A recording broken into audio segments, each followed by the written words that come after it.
আসসালামু আলাইকুম রহমতুল্লাহ।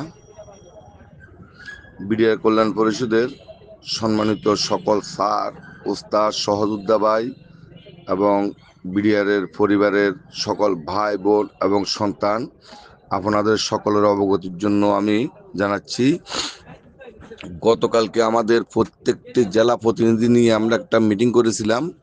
যে জেলা প্রতিনিধি, লিয়াজু কমিটি, সমন্বয় কমিটি সকলকে নিয়ে, আমাদের কেন্দ্রীয় কমিটির সকলকে নিয়ে একটা মিটিং করেছি।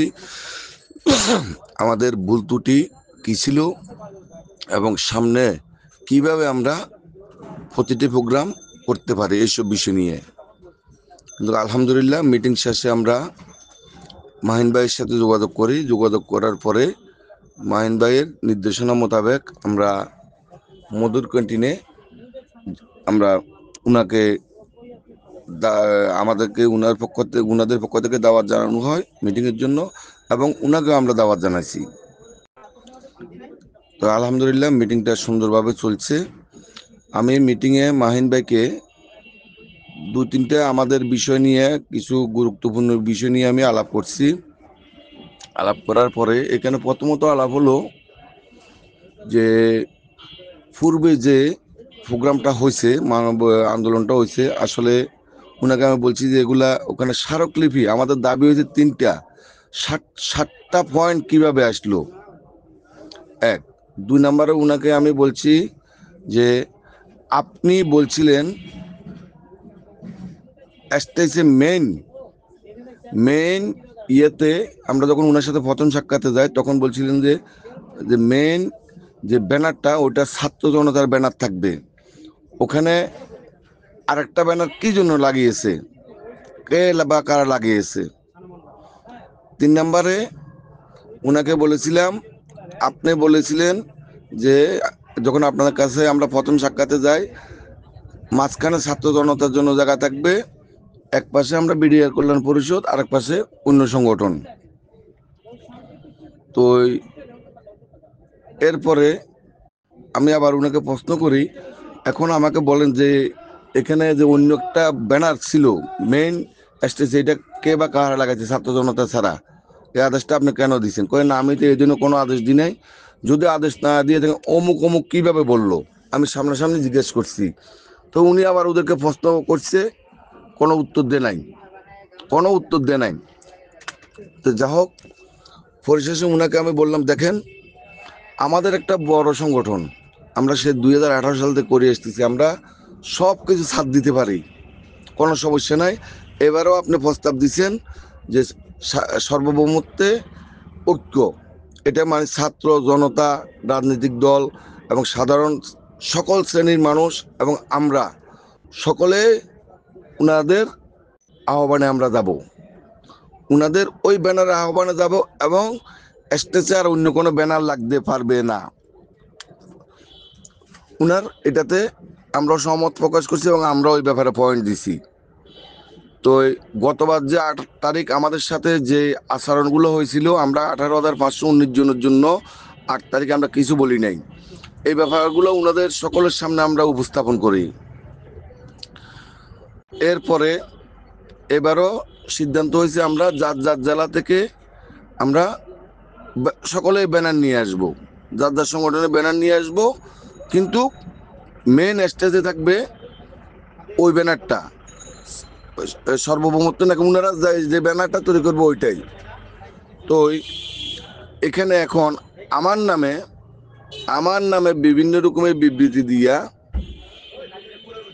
একটা ভয়েস মেসেজ ছাড়ছেন, যে ভয়েস মেসেজটা আসলে কতটুকু গুরুত্ব আছে, যা গতকালকে আমাদের 35 জন, আমাদের জেলা প্রতিনিধি সহ এবং আমাদের সাধারণ সদস্য সহ আমরা 35 জন মধুর ক্যান্টিনে গিয়েছি, এবং উনারা আমাদের সাথে মিটিংয়ের জন্য একাত্মতা প্রকাশ করছেন। মাহিন সরকার ভাই, আয়াতুল্লাহ ভাই এবং রিমি আপু আসছে সকলে।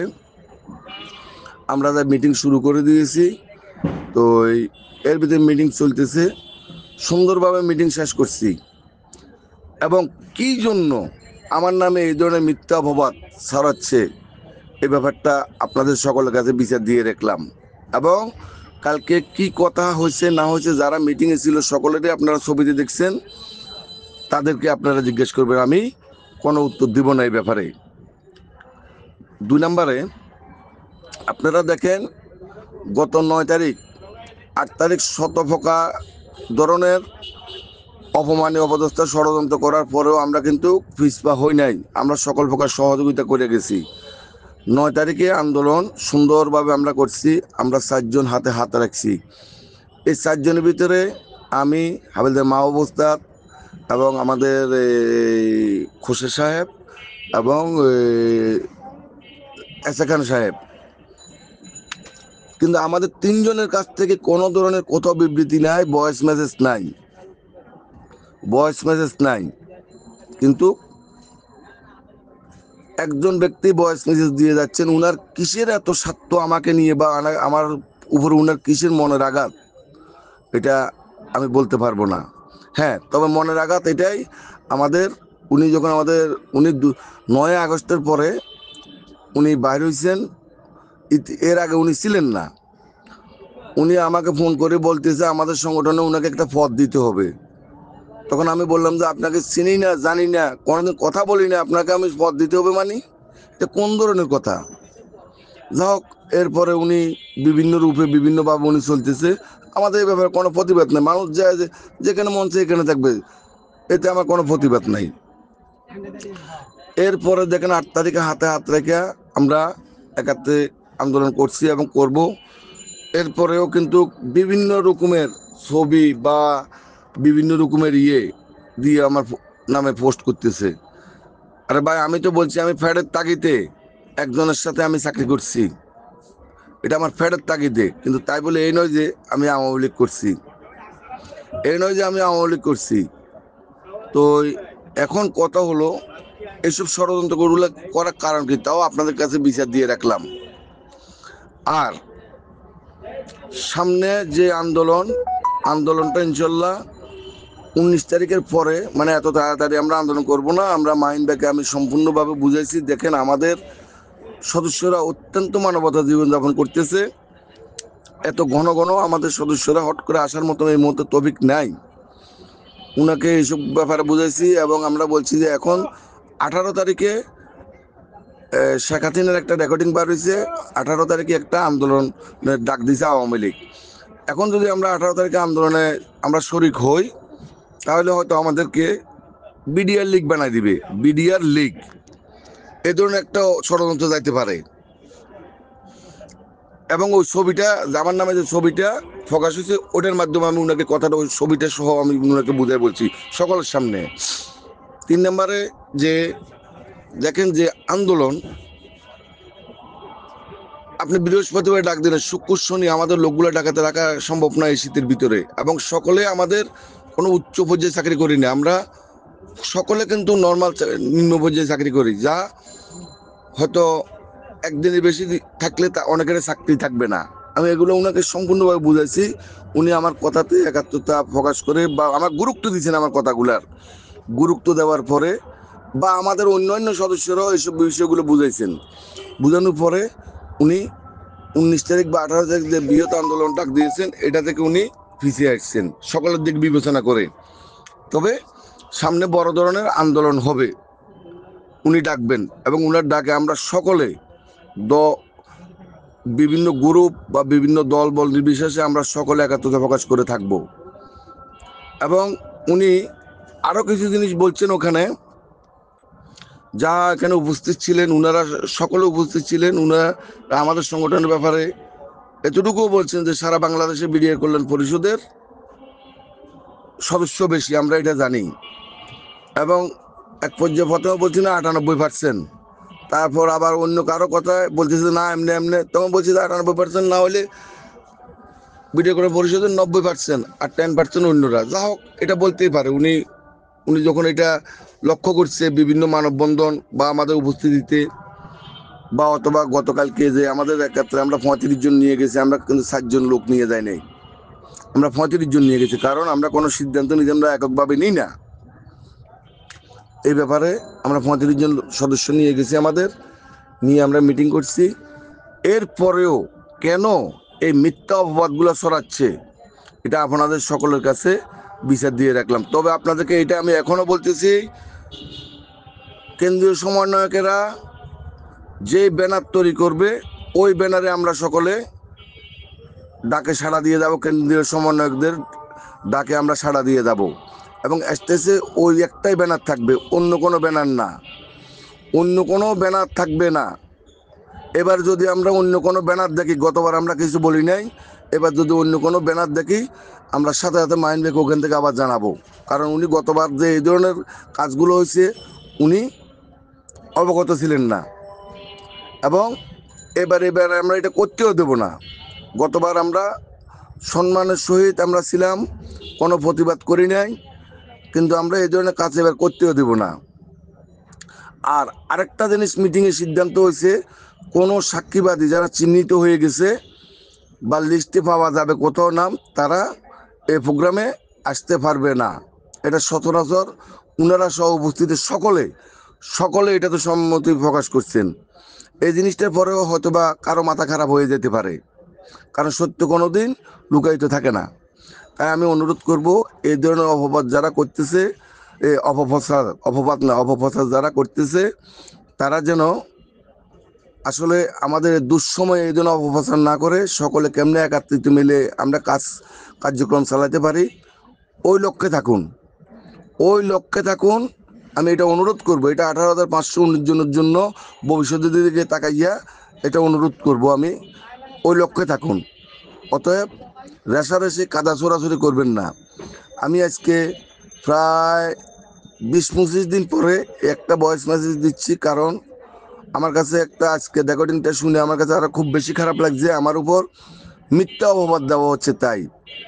আর কোনো প্রকারে যদি আমাদের কেন্দ্রীয় সমন্বয়ক এই আন্দোলনের সাথে জড়িত মাহিন ভাই, আয়াতুল্লাহ ভাই, রিমি আপু, আপনাদের আমার এই ভয়েস রেকর্ডিংটা যদি আপনাদের কাছে যায়, প্লিজ জিনিসটা আপনারা বিবেচনা করবেন এবং সত্য কথাটা আপনাদের মুখ থেকে প্রকাশ করার জন্য আমি অনুরোধ করছি।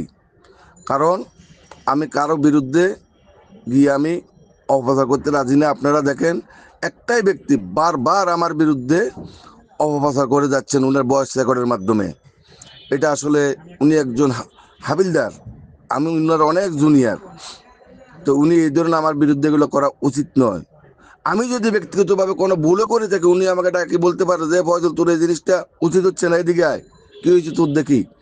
আমি যদি উনার কথা না শুনি তাহলে তখন উনি বলতে পারতেন, কিন্তু উনি কোনো প্রকার কোনো কিছু উনি করতে এগুলো শুনতে রাজি না। প্রোগ্রামের পরে উনাকে বলছে, আসেন উস্তাদ, আমরা ঢাকাতে একটু আমরা 7 জন বসি, 2 সংগঠনের সাধারণ সম্পাদক এবং আমরা 2 জন। উনি আমাকে বলছেন যে আমি এই মুহূর্তে ঢাকা আসতে পারবো না, আর এই ধরনের বসাবসি করতে হলে আমার সংগঠনের অনুমতি ছাড়া পারবো না। গুড, এটা একটা সুন্দর জিনিস, সংগঠনের অনুমতি ছাড়া পারবে না, এটা একটা খুব সুন্দর জিনিস। কিন্তু আমাদের সংগঠনে আমাদের সকলের অনুমতি আমাদের কাছে দেওয়া আছে, আমাদেরকে দিয়ে রাখছে। আপনাদেরকে যেখানে যে সময় যারাই ডাকে আপনারা উপস্থিত হবেন এবং সকলের সাথে মিট করবেন এবং মিটিং করবেন। তো এখন জানি না উনি কার কথায় কার ভয়ে আমার একটা আহ্বান করছিলেন 71 জনে মিটিং করার জন্য, উনি এটা তো একমত হন নাই। কিন্তু ওনাদের সাধারণ সম্পাদক ইসাহক সাহেব না এসে খান ভাই, উনি আমাকে বলছেন যে হ্যাঁ আমি আসবো, কবে আসবো এটা বলেন। এবং এই আন্দোলনের পর থেকে ইসাহক ভাইয়ের সাথে আমার সাথে সবসময় কথাবার্তা হচ্ছে। তাহলে বলেন আমার দোষটা কোথায়, আমার নামে এত অপপ্রচার কেন করতেছে, এটা আপনাদের সকলের কাছে বিচার দিয়ে রাখলাম। যদি আপনারা আমার কথা যদি বিশ্বাস না যান, আমি যে ভয়েস রেকর্ডিংটা দিয়েছি বিশ্বাস না যান, তাহলে আপনারা সমন্বয়ক আমাদের মাহিন ভাই এবং আয়াতুল্লাহ ভাই 2 জনকে আপনারা ফোন করে জানতে পারবেন কেন উনারা, আমি যদি মিথ্যা বলে থাকি। তো আমি এটাই বলবো, কাদা ছুটাছুটি করবেন না কেউ। আমরা সকলে কিভাবে আমরা আমাদের চাওয়া পাওয়াকে ফিরিয়ে আনতে পারি এই লক্ষ্যে কাজ করুন। ফয়জুলকে দমানোর চিন্তা মাথায় নিয়ে কারো বুদ্ধিতে এই লক্ষ্যে কাজ করেন না, এই লক্ষ্যে কাজ করবেন না। ফয়জুলকে কেউ দমাতে পারবে না ইনশাল্লাহ। ফয়জুলের সাথে যদি একজন থাকে, একজনকে নিয়ে ফয়জুল আন্দোলন সংগ্রাম চালিয়ে যাবে। ফয়জুলের সাথে যদি কেউ যদি না থাকে, ফয়জুল এককভাবে হলে আন্দোলন সংগ্রাম চালিয়ে যাবে শুধুমাত্র 18,519 জনের জন্য। আমি এটাও বলতেছি। তো আমার ভয়েস মেসেজে যদি কেউ কোনো মনোকষ্ট পাই থাকেন, আমাকে সুন্দর ক্ষমা দৃষ্টিতে দেখবেন। আমার এই ভয়েস মেসেজটা কাউকে ছোট করার জন্য না, আমি শুধুমাত্র যে আমার বিরুদ্ধে অপপ্রচার করা হচ্ছে এটার জন্য আপনাদেরকে বিবেক খরচ করে এ প্রশ্নবিদ্ধ করার জন্য আপনারা এটা সঠিক বিচার যেন করেন, এই জন্য আপনাদের সকলের কাছে আমি ভয়েস মেসেজটা দিলাম। আসসালামু আলাইকুম ওয়া রাহমাতুল্লাহ। আমি মোহাম্মদ ফয়জুল আলম আপনাদের কাছে এটা বিচার চাচ্ছি। ধন্যবাদ সকলকে।